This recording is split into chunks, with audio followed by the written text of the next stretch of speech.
샬롬 로중 읽어주는 제입니다. 오늘은 7월 21일 금요일 로중입니다. 주님은 선하시다. 그 인자하심이 영원하다 하고 소리를 높여 주님을 찬양할 때에 그 집, 곧 주님의 성전에는 주님의 영광이 가득 찼다. 역대하 5장 13절 14절. 거룩한 도성 새 예루살렘에는 해나 달이 빛을 비출 필요가 없습니다. 그것은 하나님의 영광이 그 도성을 밝혀주며 어린 양이 그 도성에 등불이시기 때문입니다. 요한계시록 21장 2절 23절. 빛 중에 오시는 주님을 만나는 하루 되세요. 샬롬 하울람. 기독교계 이단들이 가장 많이 인용하는 성경이 바로 요한계시록입니다. 요한계시록은 비유와 상징적인 언어가 너무나도 많이 등장하기 때문에 지금까지 어떤 신학자도 속 시원하게 요한복음은 이거다 라고 모든 구절을 다 해설하지 못했어요. 그러니까 그런 점을 파고들어서 이건 우리가 진짜 해설 잘한 거다 라고 내밀면서 기독교계 이단들이 나옵니다. 대표적인 게 이제 요즘에 한참 기승을 부린, 요즘 좀 풀이 꺾였죠, 신천지라고 하는 곳인데, 이만이라고 하는 사람이 요한계시록에 나오는 이긴 자고 어린 양이다, 이제 이렇게 비유를 풀어서 이야기를 함으로써 그들의 교리를 세워나가는 거죠. 포교 활동도 하고요. 오늘 우리가 본 가르침의 본문 요한계시록 21장은 이제 거의 맨 마지막 부분입니다. 요한계시록에 이런 내용이 있어요. 거룩한 도성 새 예루살렘에는 해나 달이 빛을 비출 필요가 없습니다. 왜냐하면 하나님의 영광이 그 도성을 밝혀주며 어린 양이 그 도성의 등불이시기 때문입니다 라고 나와 있어요. 그러니까 이게 너무 어려운 말이잖아요. 사실 어린 양은 누구고, 도성은 뭐고, 밝혀주는 건 또 뭐고, 이런 것들을 그냥 막 갖다가 자기네 교리에 맞춰서 해석을 해버리는 거예요. 그런데 요한계시록도 제가 이제 누누이 강조하고 있는 건데, 다른 모든 성경과 마찬가지로 맥락 속에서 읽어야만 합니다. 이 한 구절만 딱 떼놓고 보면요, 아, 새롭게 창조될 세상에는 해와 달이 없구나, 하나님이 직접 빛을 비춰주는구나, 이런 판타지로만 해석을 할 수밖에 없어요. 그런데 이 구절은요 22절과의 연속선상에서 읽어야만 합니다. 물론 22절부터 27절까지 다 읽어야 되는 건데, 22절에는 이런 이야기가 있어요. 나는 그 안에서 성전을 볼 수 없었습니다. 그것은 전능하신 주 하나님과 어린 양이 그 도성의 성전이시기 때문입니다.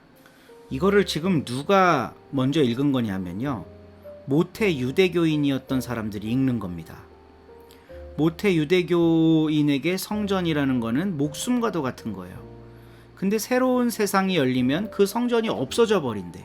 이게 얼마나 충격적인 이야기예요. 근데 이들은 이 말씀을 붙잡았어요. 왜냐하면 자기들이 그 모교 유대교, 그 성전으로부터 쫓겨난 사람들이었기 때문에. 그러니까 이들에게 새 하늘과 새 땅은 더 이상 성전 체제여서는 안 되는 거예요. 하나님이 진리의 빛을 비추어 주시는 곳, 예수 그리스도가 중심이 되는, 예수 그리스도가 주인이신 그 성이어야만 하는 겁니다. 24, 25, 26, 27절 뒤에 이어지는 구절도요 다 그 이야기를 하고 있어요. 특히 27절 부분을 보면요, 그 도성에 누가 들어가느냐, 어린 양의 생명책에 기록되어 있는 사람들만 들어갈 수 있다라고 이제 이야기를 하거든요. 과거 성전 체제에서는 율법을 지키는 사람, 언약 백성이 된 사람만 들어갈 수 있다고 가르쳤어요. 근데 새 하늘과 새 땅이 열리면 그게 아니라 예수 그리스도께서 인정하신 사람이 그 도성에 간다는 이야기예요. 그럼 결국 누가 간다는 걸까요? 유대교로부터 쫓겨난 요한 공동체 사람들이 들어간다는 이야기를 요한계시록은 말하고 싶은 거예요. 결코 신천지나 세대주의자들이 해석하는 방식으로 요한계시록을 봐서는 안 됩니다. 요한계시록은 제일 먼저 누가 읽었는가를 생각하면서 봐야만 해요. 핍박당했던 유대교인들, 그 유대교로부터 쫓겨났던 예수 따르미들이 가장 먼저 봤던 성경입니다. 그들에게 해방과 자유와 구원의 메시지를 전한 게 요한계시록이에요. 미래에 불어닥칠 아주 무시무시한 일들이 요한계시록에 적혀 있다, 그런 거 없습니다. 그런 거 쫓아다니고 강조하는 기독교는 현실의 삶을 구원하지 못해요. 그리고 그런 기독교는 애초에 있지도 않았습니다. 종교 사기꾼들이 만들어낸 거라고 봐도 과언이 아니죠. 이만희만 사기꾼이 아니라 신천지만 잘못된 요한계시록 해설을 하고 있는 게 아니라 오늘날 너무나도 많은 교회가 요한계시록은 그저 판타지로만 읽어요.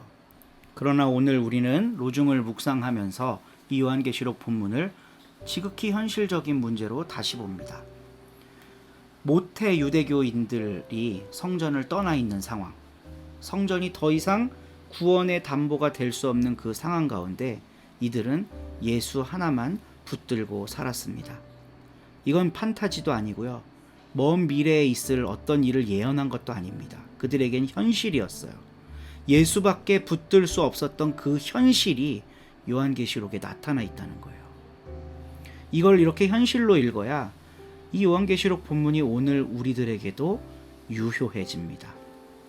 나는 나를 구성하고 있던 옛 체제로부터 벗어나서 예수를 붙들고 있는가? 라는 질문을 할 수 있다는 거예요. 이런 질문을 함께 나누면서 신앙의 성숙으로 나아가는 우리 서로 공동체가 되기를 바라봅니다. 한 주간도 고생하셨습니다. 즐거운 주말 되세요. 18장. 이런 일이 있은 뒤에 바울은 아테네를 떠나 코린토로 갔다. 거기서 어떤 유대아 사람을 만났다. 이름은 아퀴라이고 폰토스 출신으로 최근에 이탈리아로부터 그의 아내 브리스길라와 함께 온 사람이다. 클라디우스가 명령을 내려 유대아 사람들을 모두 로마에서 떠나도록 했기 때문이다. 바울은 그들 있는 곳으로 갔다. 하는 일이 같았기 때문에 바울은 그들 곁에 머물렀고 거기서 일을 했다. 그들이 하는 일은 천막 만드는 일이었다. 바울은 안식일마다 회당에서 의견을 주고받으며 가르쳤고 유대아 사람들과 그리스 사람들을 설득했다. 실라와 디모데가 마케도니아에서 내려오자 바울은 말씀을 전하는 일에 전념하여 예수님이 그리스도라고 유대아 사람들에게 힘껏 증언했다. 그러나 그들이 반대하고 헐뜯는 말을 하자 바울은 겉옷을 털어내고서 그들한테 말했다. 당신들이 멸망하면 그것은 당신들 탓이요. 나 자신은 깨끗합니다. 이제부터 나는 다른 민족들에게로 갑니다.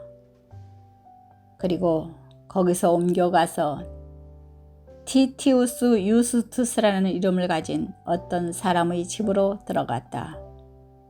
그는 하나님을 받들어 섬기는 사람으로 그의 집은 회당에 붙어 있었다.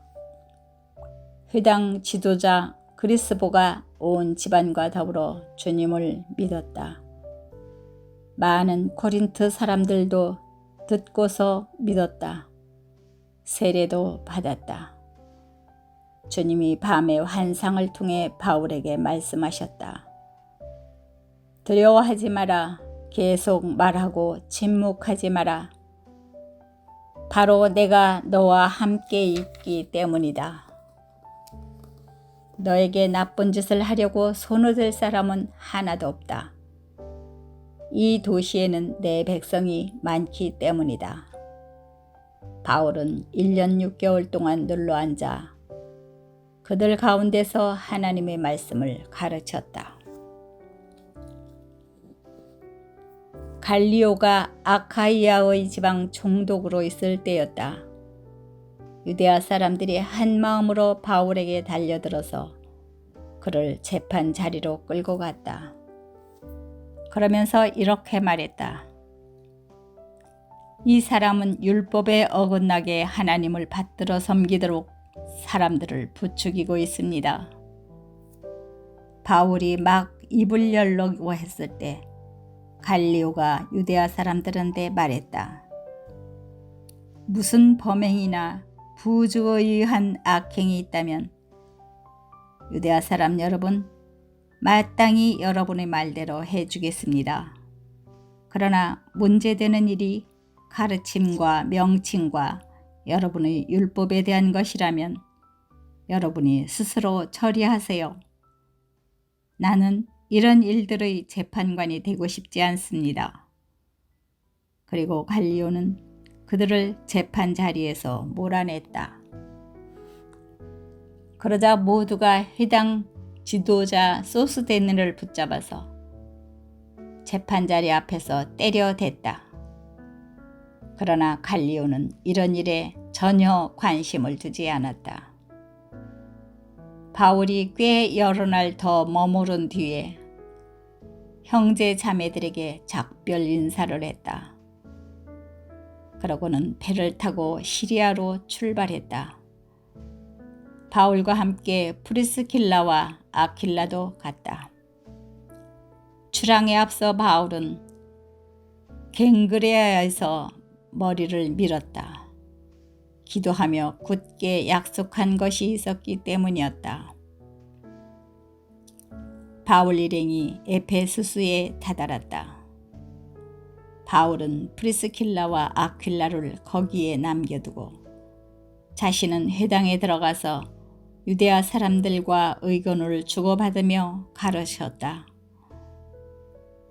그들은 바울에게 더 오래 머물러 달라고 요청했지만 바울은 받아들이지 않았다. 오히려 작별 인사를 하며 말했다. 다시 여러분한테 돌아오겠습니다. 하나님이 바라시면요. 그러고는 에페수스를 떠나 뱃길에 올랐다. 바울은 가이사레아에 내려갔다가 예루살렘으로 올라가서 교회에 인사를 드리고 안티오키아로 내려갔다. 바울은 거기서 얼마쯤 시간을 보낸 뒤에 떠나서 갈라티아 지역과 프리기아를 차례로 거쳐갔다. 그러면서 모든 제자들을 더 굳건하게 했다. 한편 어떤 유대아 사람이 있었는데 이름은 아폴로였다. 알렉산드리아 출신으로 말을 조리 있게 잘하는 사람이었다. 그가 에페수스에 다다랐다. 그는 성경에도 능숙했다. 이 사람은 주님의 길에 대해 이미 들어서 배운 상태였다. 또 불타는 마음으로 예수님에 대한 것들을 자세히 말하고 가르치고 있었다. 그런데 그는 요한의 세례만 알고 있었다. 이 사람이 회당에서 거리낌 없이 말하기 시작했다. 프리스길라와 아킬라가 아폴로의 말을 듣고서 그를 가까이 데려다가 그에게 하나님의 길을 더 자세히 설명해 주었다. 아폴로가 아카이아로 건너가고 싶어 하자 형제 자매들이 격려해 주었다. 또 그쪽 제자들에게 편지를 써서 아폴로를 따뜻이 맞아들이라고 했다. 아폴로는 도착한 뒤에 은혜를 힘입어서 이미 믿고 있는 사람들에게 큰 도움이 되었다. 아폴로가 힘있게 유대아 사람들이 다 보는 앞에서 완전히 반박했기 때문이다. 그 그리스도가 예수님이시라는 것을 성경을 통해서 보여주었던 것이다. 아멘.